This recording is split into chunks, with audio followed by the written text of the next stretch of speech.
Welcome to Nasdaq Trade Talks. I'm Jill Malandrino, global markets reporter at Nasdaq, with daily insight on the Nasdaq-100 index, or the NDX, which is made up of 100 of the largest domestic and international non-financial innovative companies listed on Nasdaq.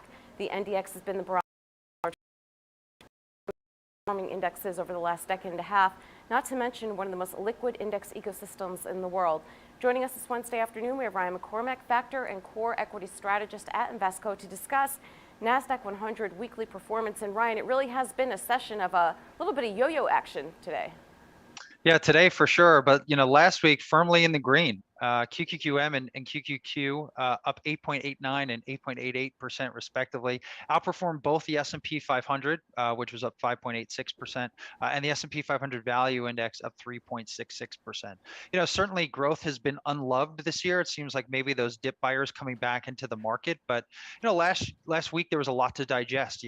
We finally had Fed liftoff commencing.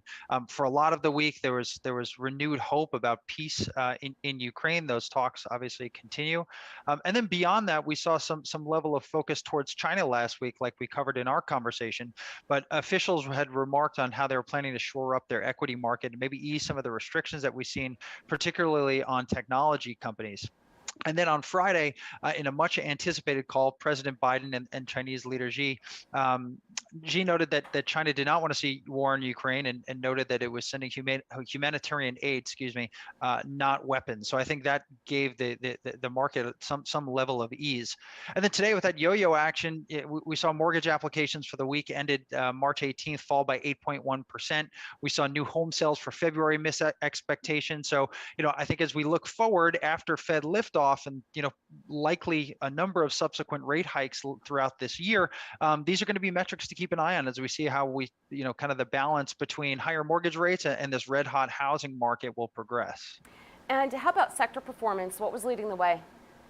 Yeah, so we only had one sector in QQQ finish the week in negative territory, which was utilities, and only makes up slightly over 1% of allocation in the portfolio. All 11 sectors within the S&P 500 finished in the green. The three best performing sectors within both QQQ and the S&P 500 are also QQQ's largest overweights. So information technology, consumer discretionary, and communication services. If those sectors are outperforming, chances are that the QQQ is going to outperform the broader S&P 500. And when we look in the Q's portfolio, only 8 stocks ended in negative territory. The best performing stocks for the week were those Chinese stocks that we touched on last week. Pinduoduo up over 74%, Baidu up over 42.5%, and JD.com up nearly 41%. And finally, let's get a recap of Adobe earnings, as we can see stock under pressure this afternoon. Yeah, under pressure today. Yesterday, Adobe reported fiscal Q1 EPS that beat analyst expectations, along with revenue of about $4.26 billion, which slightly beat estimates. But stocks under pressure as of about half hour ago is trading lower by 10%. Largely around revenue and earnings guidance for the current quarter, both falling short of expectations. I think there's some worry about future spend on Adobe's design products and some focus on increasing competition within the space. In the chart here, you'll see that revenue growth has slowed to under 10% from a year-over-year basis. And amidst all this, we have the company undergoing a large-scale review. So that level of revenue growth is certainly short of what we've seen from the company over the past 5 years or so. So important to keep an eye on that.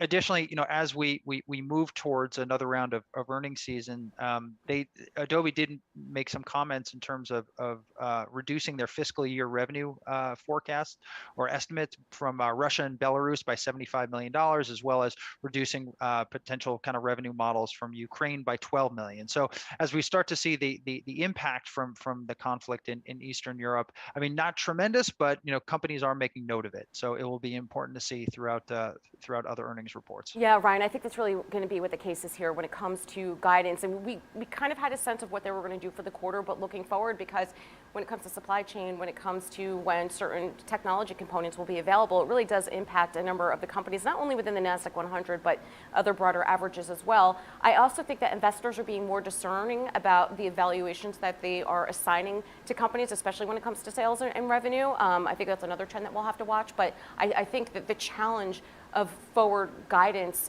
will probably persist for a couple of quarters until we get some more visibility.